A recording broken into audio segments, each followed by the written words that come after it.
evening everybody, it's Admiral Pegasus here with another video, and as you could tell by the title, today's topic is going to be the Alliance Leaderboards.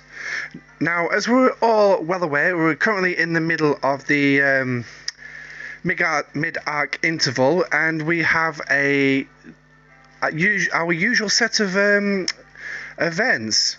As you can see, the VT running in the background here. This is just a bit of VT that I recorded this evening for me doing my event, so obviously you can see me pulling my dailies there.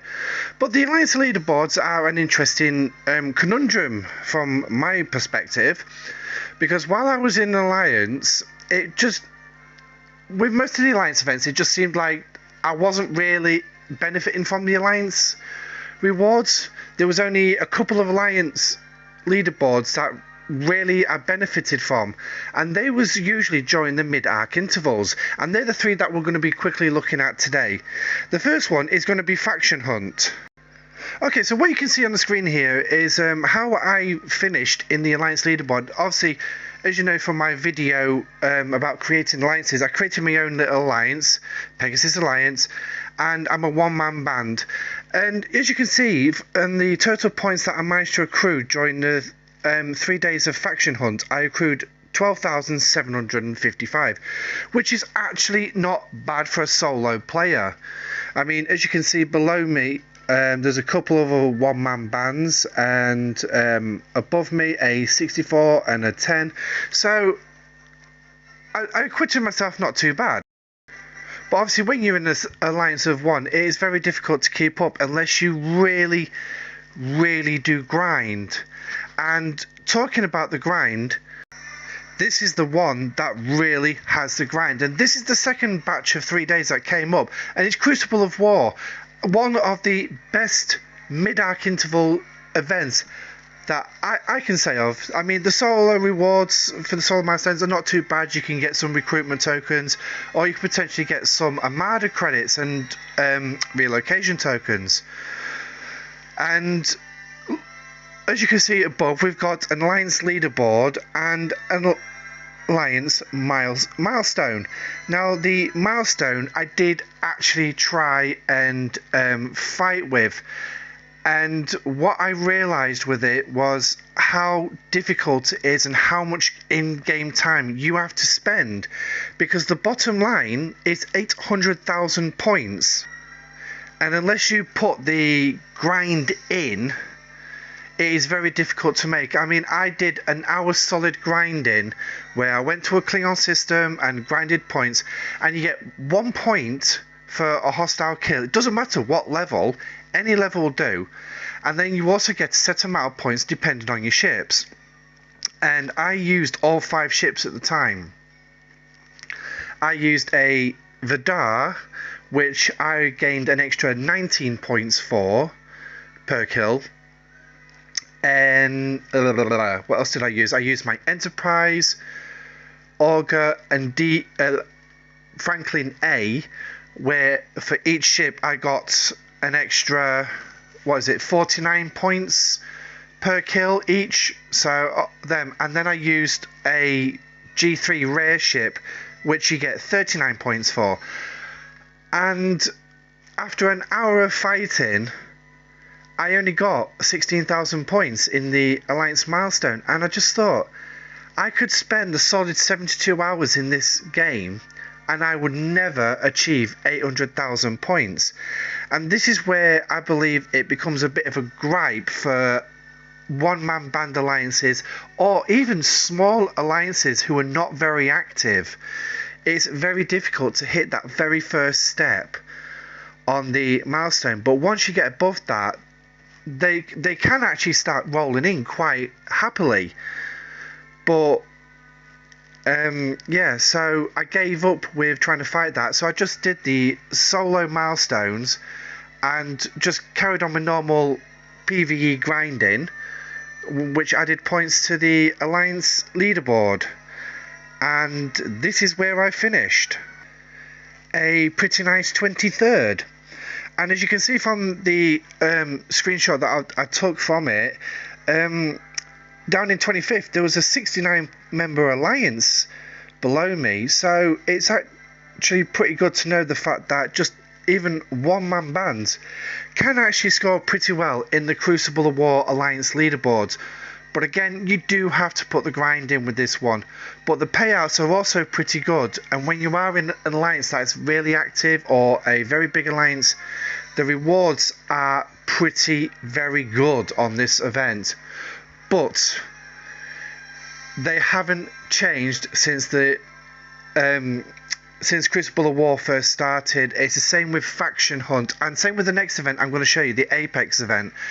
They haven't changed since they were released, and they are in desperate need of an overhaul to meet what's required nowadays. So just a quick kick in, if you like this video, then hit that thumbs up button. Also, if you want to know when I'm releasing more content,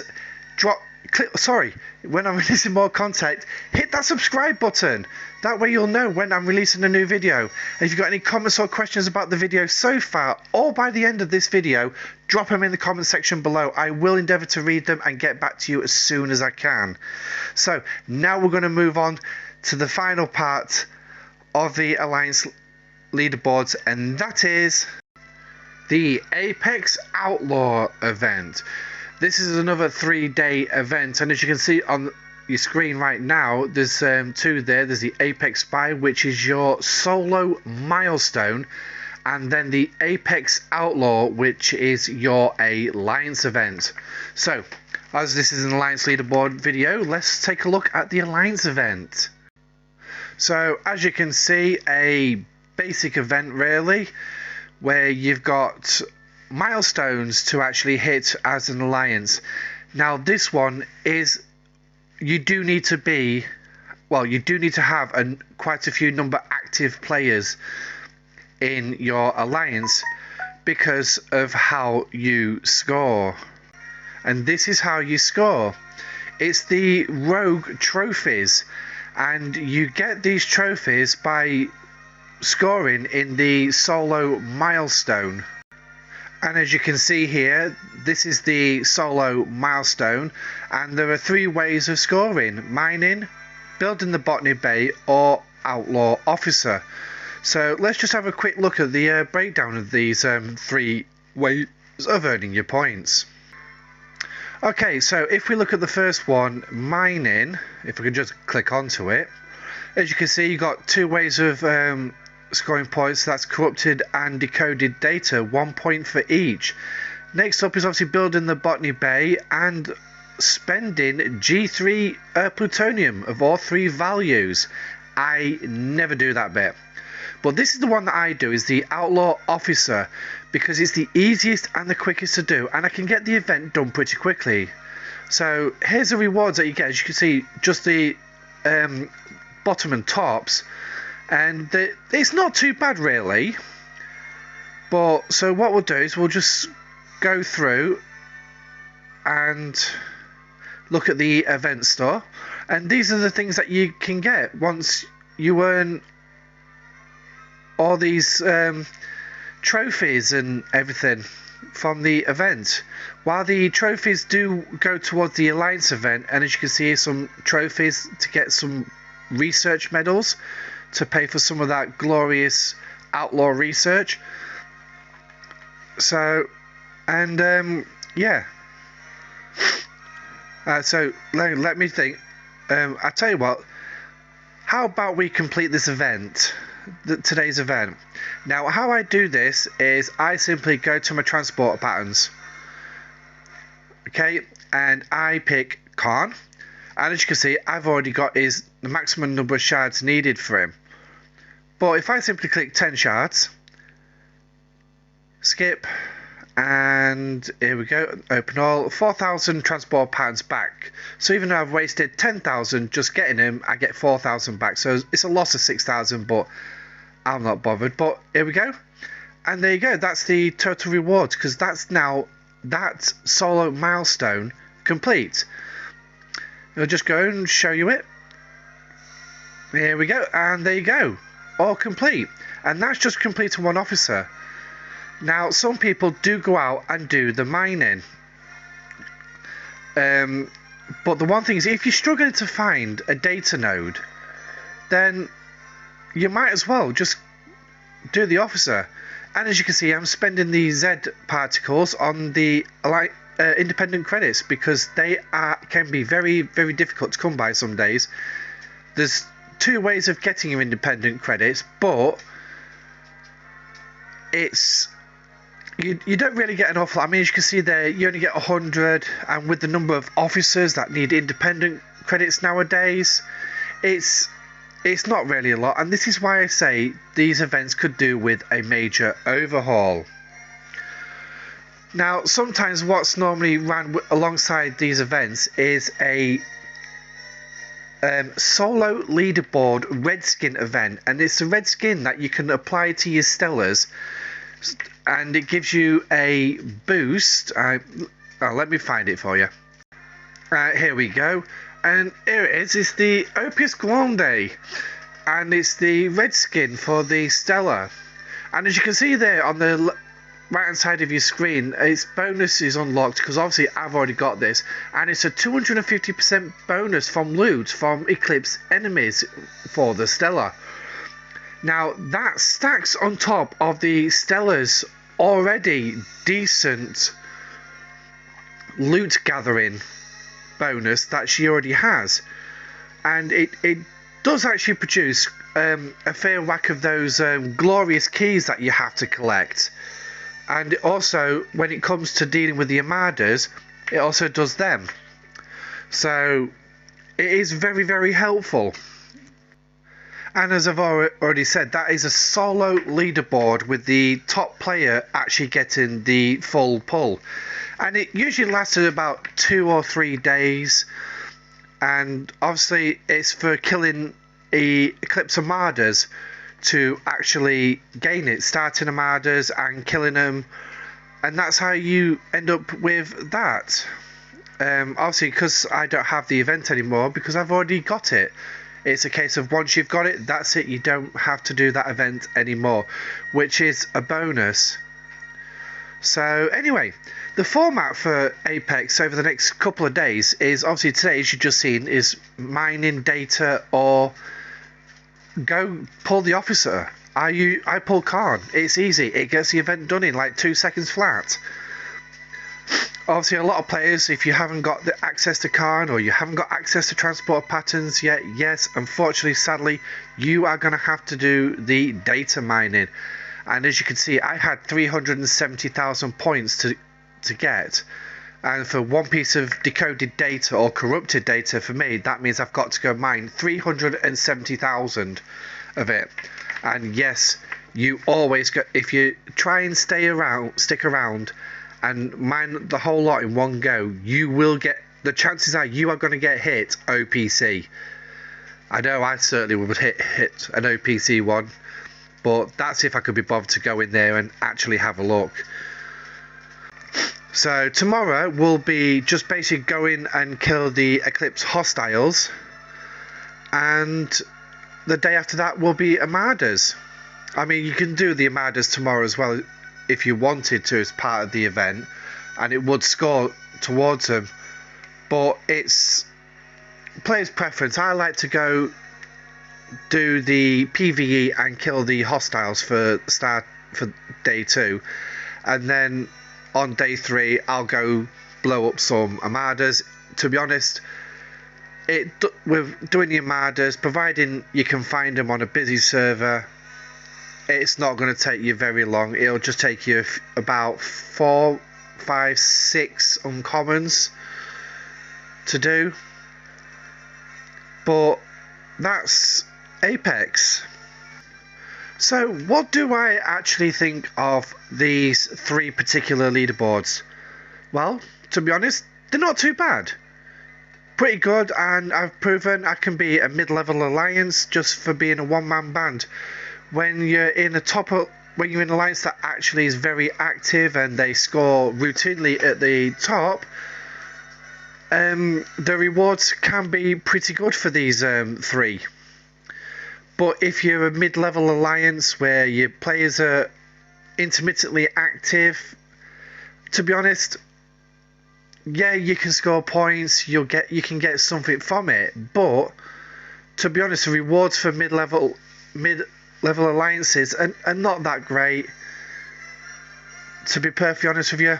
And as for the Alliance leaderboards in the middle of the arcs, well, to me, unfortunately I don't have any screenshots of them, but they're a complete waste of time because the rewards ain't very high and you don't get much in the way of alliance-based credits neither. There was only one Alliance leaderboard that really piqued my interest, and I'm really glad I was in an Alliance during that one, and that was Turf Wars. And that was one where even a small Alliance literally could beat a top-based Alliance. Turf Wars, it was a case of a one-man band. If you had the stuff to start the territories and go for all the Sector 1s, the chances are you could beat an 84 strong Alliance in that event and walk away with some pretty nifty rewards, and they were very nifty, and it would be nice to see those kind of events, well, those kind of payouts come round a bit more often. But anyway, so thinking ahead, we've now got patch 39 just around the corner. And I want to just quickly touch on this before we finish. And I'm trying to figure out what is actually coming, because I'm not much in the way of grabbing hints and trying to work them all out. I'm not a hint guy. I prefer to be spoken to directly. But I did try to pick up on a couple of red juices, and I think I only got one. And that's you mentioned about the Devour needs a bit more love given to it. Well, yeah, that could be coming up. Could be something to do with the Devour and Latinum. But then Scopely went and posted this. That the next arc is actually going to have an expansion of ships, a list of ships that can actually be scrapped.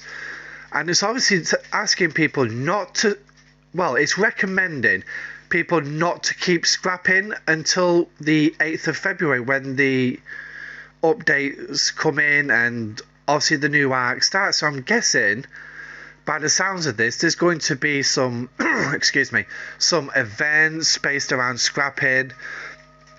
We're going to look at various different scrappers. I don't know. I mean, at the minute, the hijacked ships, the hijacked Mayflower, Legionary and D3, they can't be scrapped. Are they going to get added to the list? I don't know. Most likely, by the sounds of this. And the one thing that can't be done with scrapping, unless you're in an alliance and you get alliance helps, is speeding up your scrapping. You can't use your speed ups at the minute. So is that being brought in as well? Is there going to be an overhaul to the scrapping system? And again, like I said, the Devour mentioned by Rev Juice, is that going to get some love in this new event? I don't know. But it's very interesting to sit here and ponder and wonder and think. But until we get those patch notes on Tuesday morning at 9 AM UTC, we won't know. So, my next video will be opening patch 39 notes, and I guarantee you I will not have any foreknowledge of what is coming up in those notes, because I will not be reading them before I start the video. I will literally be recording what I see for the very first time, so it will be my reaction. I will read it, I will try and go through it, and it's just going to be a completely unedited video where we're just going to read the patch notes, and I'm just going to slap some music with it and post it.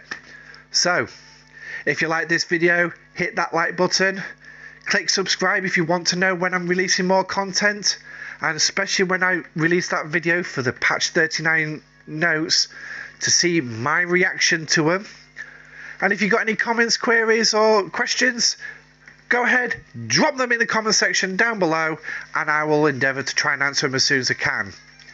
So next up, patch 39. What's coming? Who knows?